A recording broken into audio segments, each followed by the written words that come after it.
Welcome to the Maureen Pound Show, where I interview cool business people and get some amazing insights. Today we have the awesome Patrick Bedford, who's a business associate and friend of mine, who is chairman of Tourism Central Australia.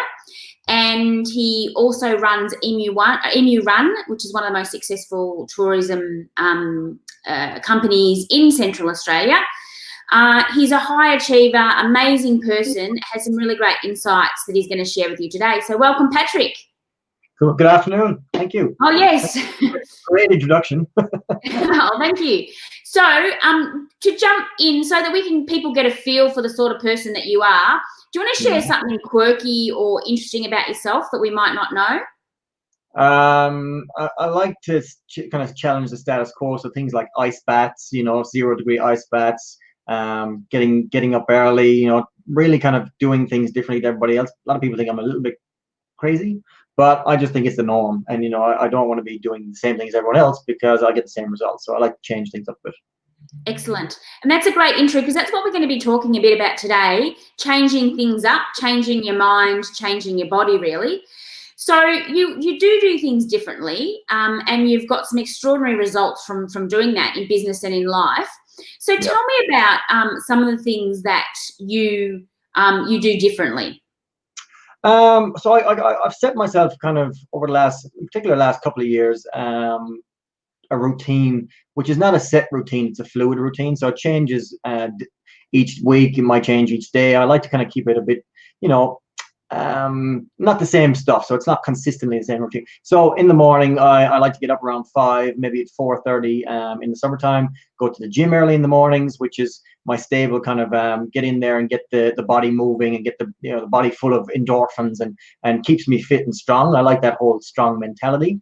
But outside of that, then I like to do Wim Hof breathing, meditation, ice baths, priming, that kind of stuff, incantations in the morning. And I'm lucky where I live in Central Australia, the sun comes up right in front of me in my backyard. So I love, each morning going, how am I feeling today? Today I'm going to try this, or on this day I'm going to try this, as well as my cycling for charity and stuff like that, which obviously Maureen, you've been on as well with me. So, all that kind of different things to keep the physiology moving along. Because for me, I'm a big believer in physiology over psychology. So get the body moving, and even if you're not in the best of mood, your mindset will change because of the physiology side of things. Yeah. So let's talk about some of those things. So let's delve deeper into, I love that, physiology versus psychology. So we're talking here about, is it about not getting so caught up in your brain? So tell me more about it. Yeah, definitely in the brain, because the brain can be your best advocate, but can also be your worst enemy when it comes to, like you wake up in the morning and your brain will go, oh, an extra 5 minutes would be great, an extra 5 minutes. And it just, you're listening to your brain, and sometimes the brain isn't there to support you. It's there to kind of go, yeah, you know what, you can have that extra 5 minutes, and then it turns into half an hour. So for me, it's when you set a goal, it's priming your body to be able to do that. So for me, one of the big things is sleep as well. So I track my sleep every night with a ring called the Oura ring. I haven't got it on me, I wear it at night times, but it tells me how much deep sleep and REM sleep and how many times I wake up during the night. So I always try and improve that, because the better your body's recovered and your mind is recovered with REM sleep and stuff, the better your day will be the following day. And of course, anybody who's on that, I'm fascinated on that. So what is the optimum?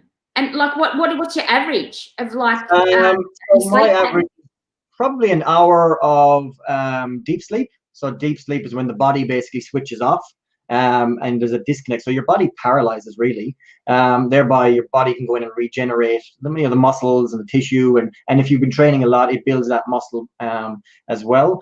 And then on the other side, you have the REM sleep. So REM sleep is good for, obviously, the brain. It's like a computer doing a hard drive, a defrag, putting things away, so that and you get the REM sleep, you're dreaming. So your brain is processing that like a computer would. And then you have the sleep in between. So there's light sleep, and you want more of the other two, but you need light sleep. And then you have waking. So I'm quite an active person in life anyway, but I'm also active in my sleep. So there's periods during the night where I'll wake up, and I try and push for less of those. So it's doing stuff before I go to sleep, like I wear these glasses. I got two different types of glasses I wear at nighttime. One are amber, which reduces about 40% of white light, so TV, phones, and that kind of stuff. And then I have 100% red, like ultraviolet light glasses. They're like, something out of X-Men, the red glasses. And I wear those maybe an hour before I go to bed. So basically cuts out all white light, which allows the brain to go into a sleep kind of, melatonin's not being the sun is not switching on, or the light, because the light from your phone and TV and stuff is like daytime because of all these new lights we have. So when you change over and put the red glasses on, your body's like, okay, sun's down, it's time for the body to wind down now. So it's just not interrupting your pattern before you go to sleep. Right. And so, like you said, you got two glasses. I'm loving this. So when do you decide what glasses you're going to wear based on what's happening with the ring and you can see your data? Or is it you wear them at different times? How does it work? I wear the yellow ones from the say evening on. So maybe from 6 o'clock on, I'll wear those so when the sun is setting, I'll put them on. So you're kind of coinciding with the sun setting, less UV coming into the brain. And then maybe about an hour before I go to bed, I'll put on the red glasses, which basically stops all light. So you have to think back to, caveman times when we lived by day and night. So sun goes down, like the only thing you had was a fire, and that wasn't white light like we have today. So we still have a primitive mind and a primitive brain. So we have to, that's kind of the psychology behind that, is you're going by day and night, and some people are different. Don't get, like, I sleep, like at nighttime, I go into sleep. I'm in bed by 9 o'clock most nights, maybe 9:30 if I'm pushing it. Sometimes I'll fall asleep at 8. But I'm up at 5. So it's kind of my shifts. Whereas a lot of people might go to bed at 11 or 12 o'clock at night, but they don't get up till 8 a.m. So it's the same kind of cycle, but just I like getting up really early before everybody else because I get a better start to the day. Yeah, great. So you've talked about sleep, and you've actually actively making sure you get better quality sleep by measuring it with the ring, and then also blocking out the light with the glasses. And you've also talked about getting up really early. I've seen some videos of you jumping into freezing cold water very early. So tell me about that. So it came from Wim Hof. So I came across Wim Hof about 2 years ago, and it kind of intrigued me. So the Wim Hof breathing was kind of in the cold showers. So I was doing cold showers at home during winter. In summer, it's not overly cold here, but in winter, they do get pretty fresh. So started with that, and then somewhere along the line, I connected with Wim Hof. The Wim Hof breathing is really cool. So you get to I can hold my breath for like 3.5 minutes sometimes on the back of the breathing, which is basically, you're trying to force extra oxygen into your body, and you create that kind of whole reaction in your system where you're trying to purge the impurities and, really kind of create those endorphins through your body.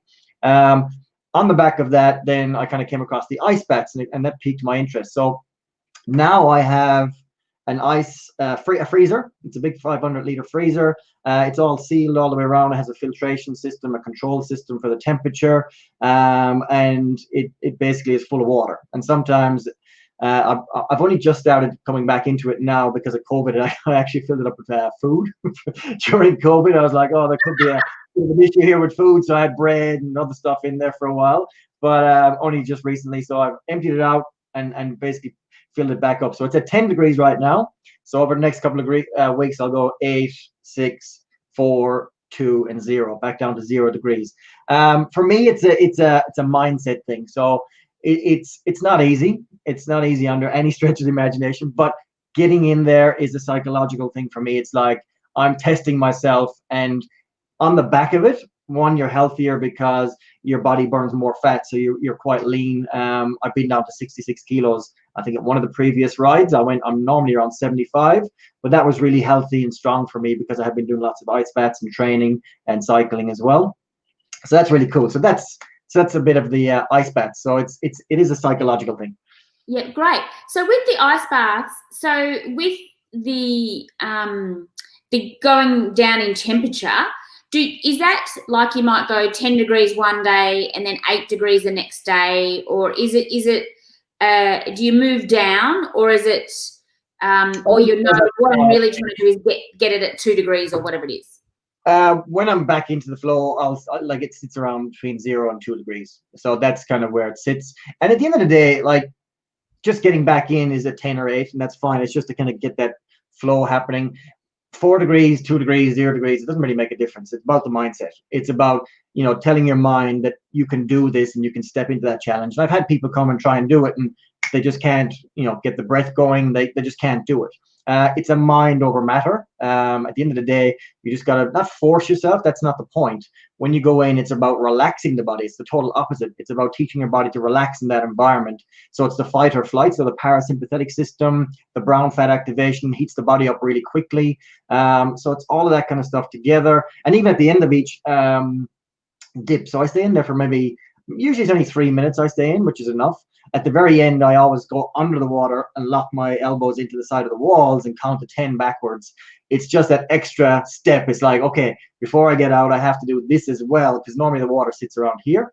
And it's just an extra, and for me, it's a mindset. And then basically when you get out of there, you get warmed up again. For the rest of the day, you're kind of on a bit of a high, because there's all this physiological changes going on in your body, hormones being released and stuff like that. So that's what I love about it. Okay, excellent. So just as an interest, I went swimming in the bay here last week. It's pretty cold, probably, not getting down to the temperatures that you're talking about. But like I got a headache when I put my head under. Like it just really affected me. Yeah, there's a mammalian reflex, I think, is where, but it's also the top of the head because it's very light skin.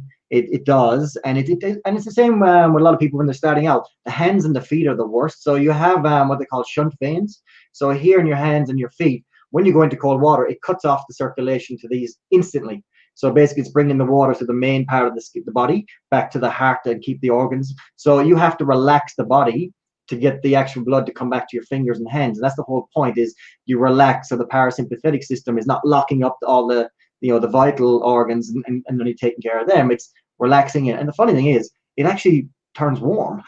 You're in 0 degrees and your body starts generating the heat to heat your body back up. And it becomes, honestly, it's a surreal feeling at 0 degrees looking out and you feel warm and just content, Yeah. And I watched a documentary the other day and the guy said, he was just swimming in very cold water, that his body actually craved it. Oh, yeah. So last year, before I stopped for a while, I was doing it daily.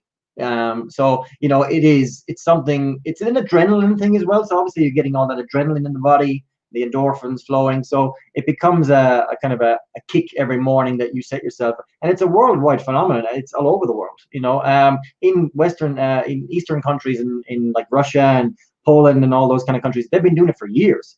In the warmer climates like we have over here, it's not something we do a lot of, but cryotherapy has kind of brought more. I've done a little bit of cryotherapy, which I find is not as tough to do, because you kind of get in and it's 2 or 3 minutes you get out. But getting into an ice bath at 0 degrees, it is a mind game, and you have to kind of step up to the challenge and really push the boundaries of your physicality, but mentally for sure. Great. So we have a few viewers asking some questions, Patrick. Yep. So thanks, Tanya Conlon on LinkedIn. And she has asked, how long do you stay in the ice bath for?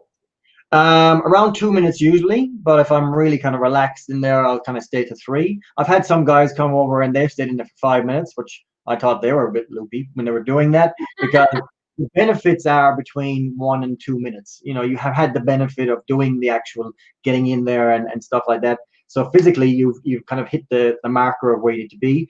Doing it to 5 minutes can bring other issues, because you might get hypothermia and stuff like that. So I normally stick 2 to 3 minutes, maybe 3.5 max, and that's enough for me, because beyond that point, there's no real benefit. Yeah, and this sounds like a silly question, but what do you do with the water afterwards? So the water is actually treated. So I use ozone treatment. So it's like a pool. It's a different kind of chemical. You put it in there. There's a filtration system, so that keeps filtering constantly when the pool when the bath when it's being chilled, because it's actually temperature controlled. So every time the temperature comes on, it actually cools down the freezer. So it's just constantly. And after a couple of weeks, you'll see it getting cloudy. I have a little a battery operated cleaner for the bottom for sand and stuff like that. People should have a shower before they get in. As well, if you're going to share it with other people. So yeah, I haven't come across anywhere in Australia where they do it as a commercial business, but the actual health benefits are phenomenal. They are actually really good for you. You burn a lot of energy from the body. So across here, you have brown fat across your muscles, across your back as well. When you go in there, the brown fat immediately eats the white fat. So the white fat you'd have around your stomach or around your love handles, it instantly turns that into energy to heat the body up. So that's the fastest way of your body producing energy. Indigenous people around the world who have been sleeping outside for generations, heat and cold doesn't really affect them because they use the brown fat in colder times to sleep outside, and it keeps the body at the same temperature. And there's a lot of studies done around that as well. So we have it in Western society. It's not as strong in a lot of people because we live indoors and we in our cars and our air conditioning. So it's not as strong, but it turns back on very quickly with a bit of training. Wow, that's fascinating. So you've got it all set up. So if someone wanted to try it, for instance, some of the viewers today, what would you say would be the first step to take? You can download the Wim Hof app. It's free. There is an upgraded version for a couple of dollars, but it's quite detailed in there, and they've just done an upgrade to it. It's actually even better again. But I would start with cold showers. So you do your Wim Hof breathing, then you go and do like a little bit of a warm shower, then go cold for 30 seconds, warm for 30 seconds, cold, and you build up those cold showers to like 2 or 3 minutes. And then the next stage would be taking it from the cold shower to the ice bath at maybe 8 or 10 degrees and going down from there. When I go on holidays, sometimes I'll actually buy ice in a bag, fill it with water, put all the ice in there, hang it from the rafter, a couple of forks, and I'll stick it in the forks, and I'll have the really cold shower again across these areas here for the brown fat activation. So it's really intense, but it's something, like you said, people, once they get used to it, actually crave it. Excellent. And then, so you've talked about the ice baths. You've also mentioned being able to hold your breath and the breathing. So obviously this is not, we've all been, told about the power of breathing. Tell us a little bit about how it works for you. So I normally do 3 rounds usually. I don't go, like some people go 6, 10, 15, spend an hour at it. I just do the 3 or 4 rounds and I get out. In the app, it's actually got a very good walkthrough of all of that. But it's usually I start with 30 breaths. So it's not like forced massive breathing. It's and it's down to not pushing all the air out. It's just where your normal breath would stop. Do that 30 times. On the last breath, you let the air out to the normal breath and you stop. And with that point, I'll actually start to kind of meditate a little bit. I'll close my eyes. I'll go internally and just focus on relaxing the body. I actually do time it as part of the Wim Hof. So usually in the first round, it'll be like 2 minutes. It'll hold my breaths. And it also depends on where you are mentally, because if you fully relax, then your body becomes relaxed. You use less energy while you're doing that. But if your mind is racing and stuff like that, you're not in the zone. So it's trying to calm down your mind. So then the second round, go straight into a second round, straight into a third round, and you're building up that saturation of oxygen in the blood and in the cells. And the idea is when you're holding your breath, your body starts using the oxygen in your body and starts cramming it into the cells because you've just supercharged your body. So there's a whole lot of science behind that, but Wim Hof will tell you a lot of information in that particular app around, how it benefits you. Excellent. And so I've got another question around the risks of this sort of stuff. So, are there risks to the ice bath? You mentioned hypothermia, which might be one. Is there risk to the breathing of hyperventilating? What sort of risks are out there and how do you mitigate them? Hypothermia, look, you got slow steps, start with the showers, get used to it. Again, you have to get your body used to this stuff. And I've had friends who have done it with me and slowly now they love doing it, so that's really good as well. But it's slow steps and you have to be in a good physical condition, not very good, but for the ice baths, that kind of stuff, you want to make sure that you have your doctor's kind of approval to do that.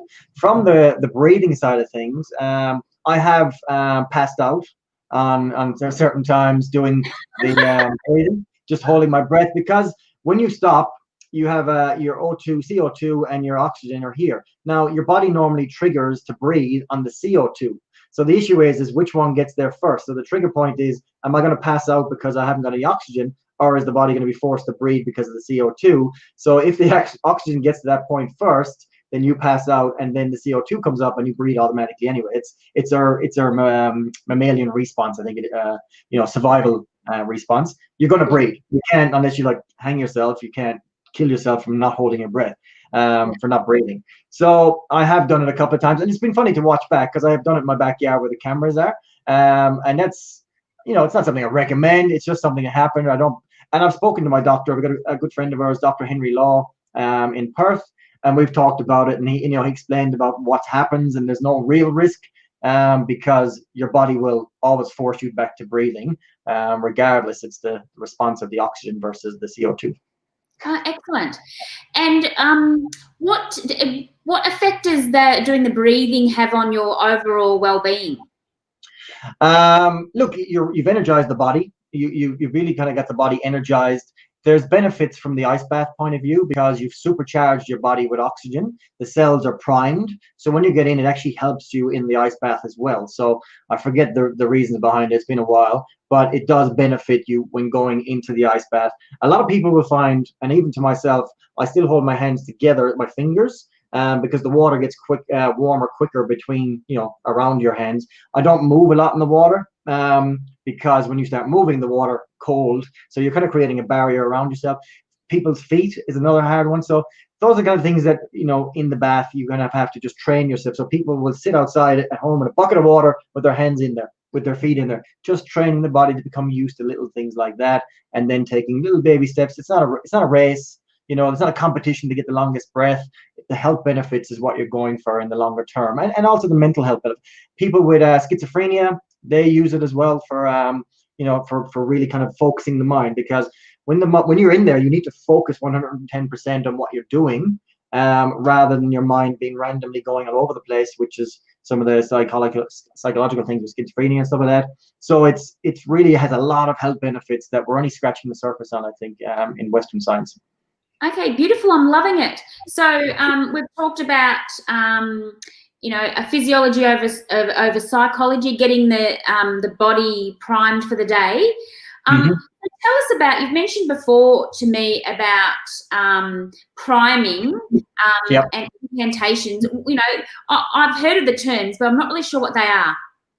So usually I'll do priming after sunrise. So there's two different ways I do it. So I have a little trampoline in my backyard. It's in one of my little sheds. I bring it out, and I like it because, again, I'm lucky where I live. The ranges are behind me. The sun's coming up behind me, behind my house. So I'm very lucky like that. There's nothing but crown land or scrub, which is beautiful. So for me, I'll get on the trampoline. I'll do some breath work again.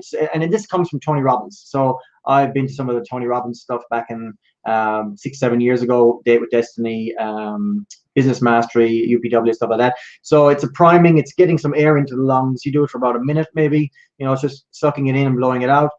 Really, again, just oxygenating the body. And then after that, I go into a bit of thinking. So I will talk about, there's usually an incantation I use, which is, I've had it for years now, and it has 5 or 6 points I cover off. And it basically starts with, I, Patrick Bedford, here and now know that the purpose of my life is.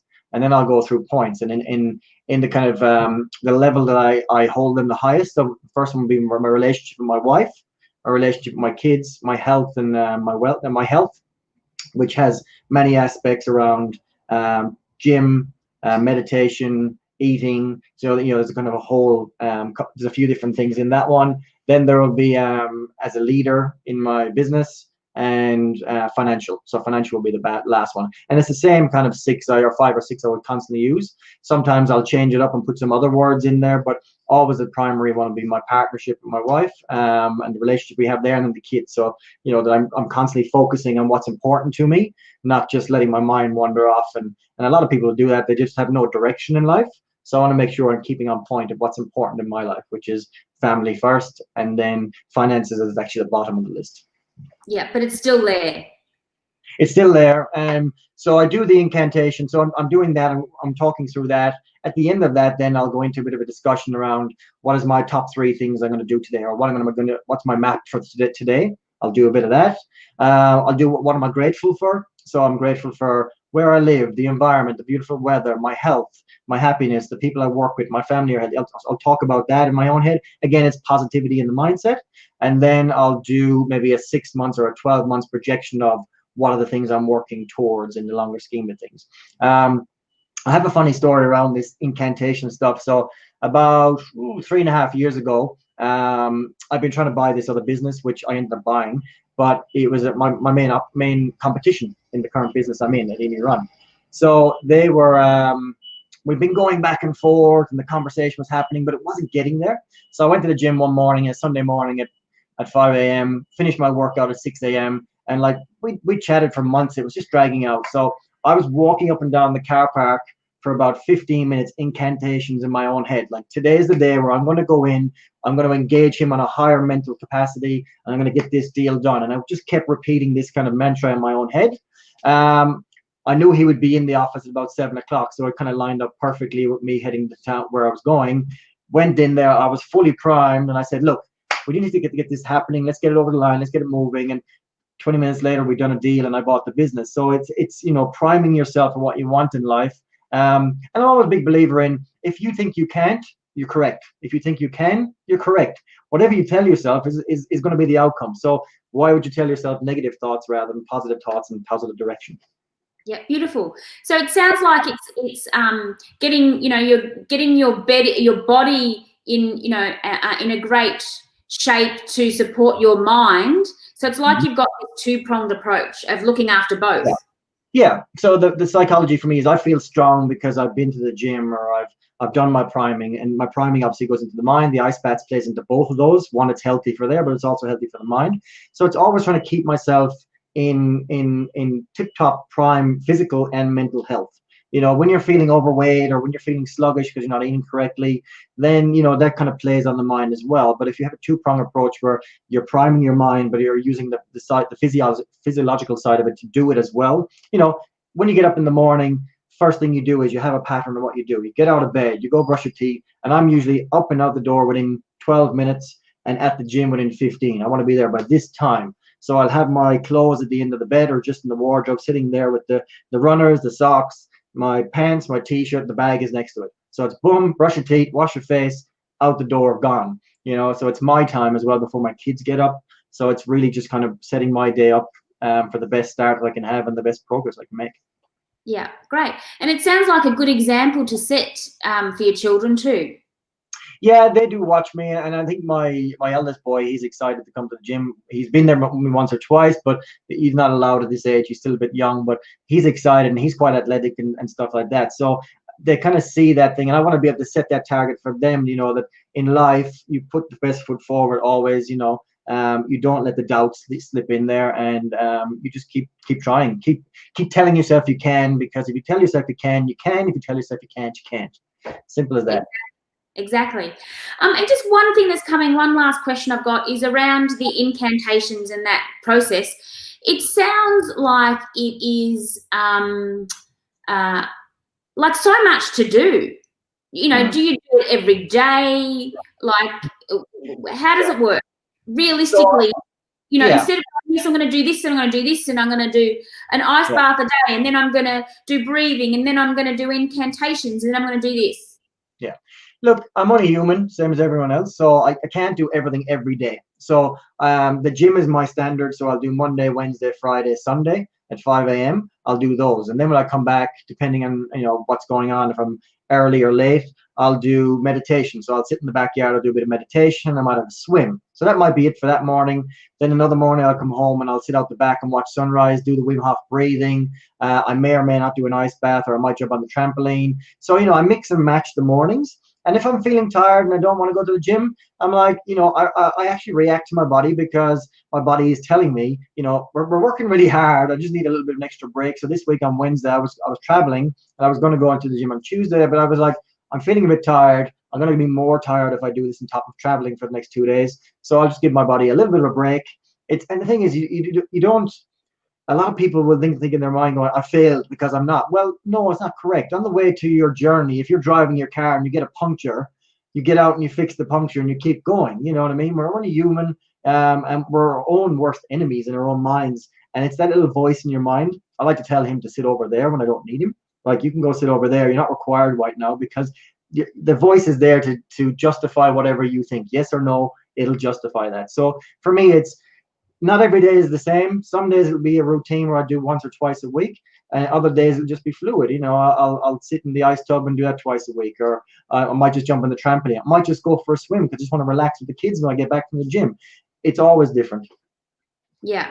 So it sounds like this real being kind to yourself as a human being. Yeah. Nobody will hold you to the highest account as you will yourself. So you're your own worst judge. You know what I mean? You hold yourself. And that's the way I am. In my own mind, I have to go, you know what? yeah, I get it that I'm not doing what I'm supposed to, or I said I was going to do, but it's okay. You know, don't judge yourself constantly. Just go, you know what, I'm just going to take a bit of downtime. Today I'm a bit tired, I'm just not going to do it. Or today I won't go to the gym, or today I'll have something that I wouldn't normally, like sugar. You know, sugar is one of my things I love, but I'm not drinking right now, and I drink Bundaberg rum and Coke. So I'm like, okay, I'm going to give it a break.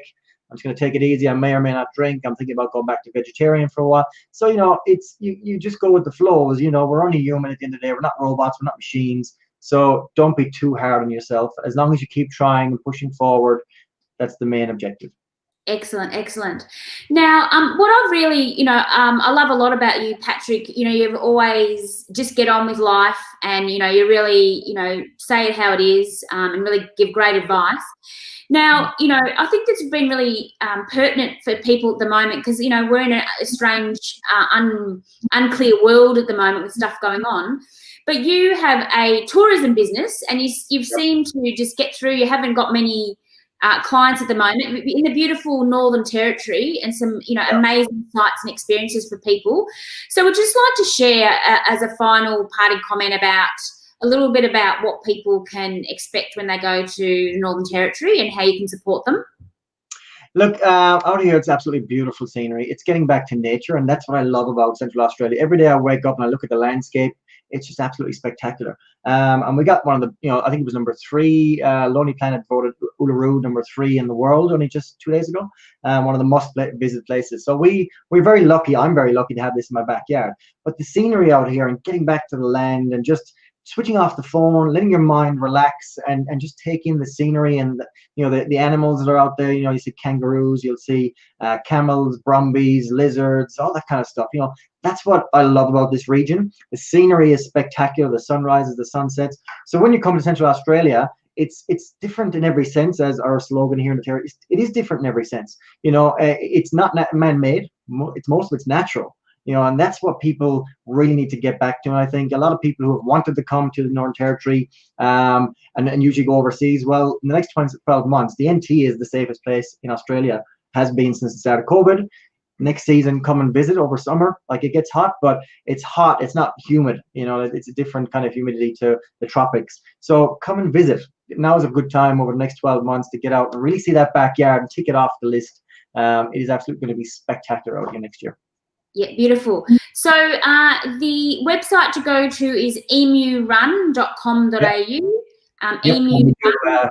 We do Ayers Rock, Kings Canyon, West McDonald Ranges, Palm Valley. We do private tours as well as shuttle services like the Desert Park and Larapinta Trail, which is one of the best trails in Australia for hiking.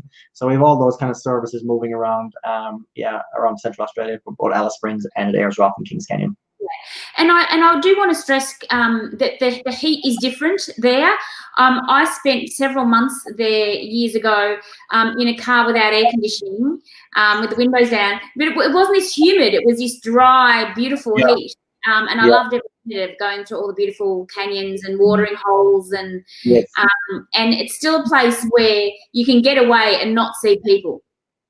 Yes, and that's the thing. And I think as Hannah just mentioned, or Dana, when you're on the road there is no internet. So what happens is you have to look up. You have to talk to the people next to you in the car or in the bus. You get to meet people. That's what the Outback is about. It's about landscape and connecting. It's not about FaceTime. It's not about Facebook. It's not about Twitter or Instagram.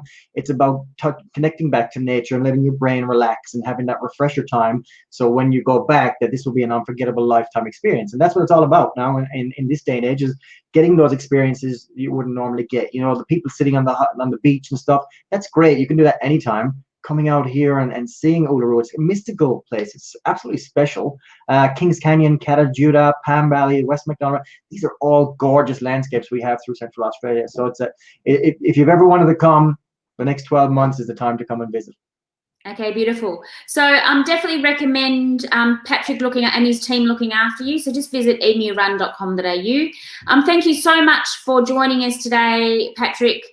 You've given me some really great insights, and I'm very excited to head to the Northern Territory next year. No worries. Thank you for having me. Really appreciate it. Okay, great. Thanks, everyone. So there you have it. The amazing Patrick Bedford, who walks the talk, runs very successful business obviously very passionate about physical and mental health and being your best. So you can reach Patrick at Emu Run. If you're interested in getting extra support in your business so you can go off traveling in the Northern Territory, then contact us here at Global Teams. You can just go to globalteams.com.au and find out how you can get a great VA to support you in your business. That's all for me for another day. Thanks for joining us.